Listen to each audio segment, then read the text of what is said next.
Hi, I'm Dr. Brian Kaufman. I'm a family doctor and a CLL patient myself. I'm here at the first day of ASH 2017 in snowy Atlanta. I'm Matt Davids. I'm a CLL specialist at Dana-Farber Cancer Institute and Harvard Medical School in Boston. Dr. Davids, you've been involved in the research of using some traditional chemoimmunotherapies with a novel agent, FCR, and Ibrutinib specifically. Can you tell us about your research in that regard? Yeah, so at this meeting we're presenting data on our Ibrutinib plus FCR study for young, fit CLL patients. So this is a fairly small group of CLL patients. They're under age 65 and they tend to be very fit and able to tolerate aggressive therapies. And the idea here was to put together our most powerful chemoimmunotherapy regimen, FCR, with a very promising drug, Ibrutinib, which is very active even for high-risk patients, even patients with unmutated IGHV, and to try to really maximize the response in terms of depth of response and durability of response. And we've seen some pretty striking results so far. Can you share some of those with us? Sure. So I think the most striking result we've had is the rate of bone marrow MRD negativity on our study. We've achieved an 83% rate of bone marrow MRD negativity. Oh my gosh. To our knowledge, that's the highest rate for any regimen ever in CLL.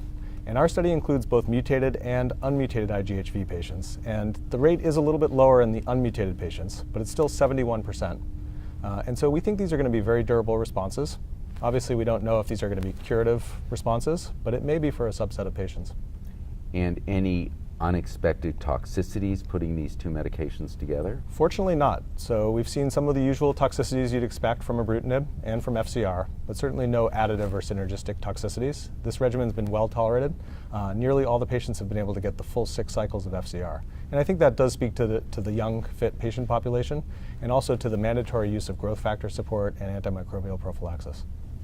So you're aggressively managing the potential adverse events and side effects with these patients by being ahead of the curve in terms of infections and ahead of the curve if their blood counts get low, the red blood cells or the neutrophils get low. Exactly, yep. So let me just push you on one point on this. What do you say to the argument of people who say, well, you know, chemo is dead in CLL and you're adding a chemo regimen to a non-chemo drug? How do you respond to that from your colleagues and from patients? I'm sure you get feedback. Sure. So I think where we need to look is for the long-term data. And right now we don't have long-term data for novel agents. We have up to about 5 years of follow-up for some patients. But with FCR now we have patients 15 years from their original 6 months of FCR and they remain in complete remission. So presumably some of those patients are cured. So I certainly also advocate performing studies of novel agents only without the use of chemotherapy, but I can't imagine how we could throw out the only curative therapy we know for CLL. So I think also trying to add novel agents to chemotherapy makes sense. We need to pursue both in clinical trials, and then eventually hopefully we can compare them head to head to really find out what's the better strategy. Dr. David, thanks so much for what you're doing. It's my pleasure. Thanks.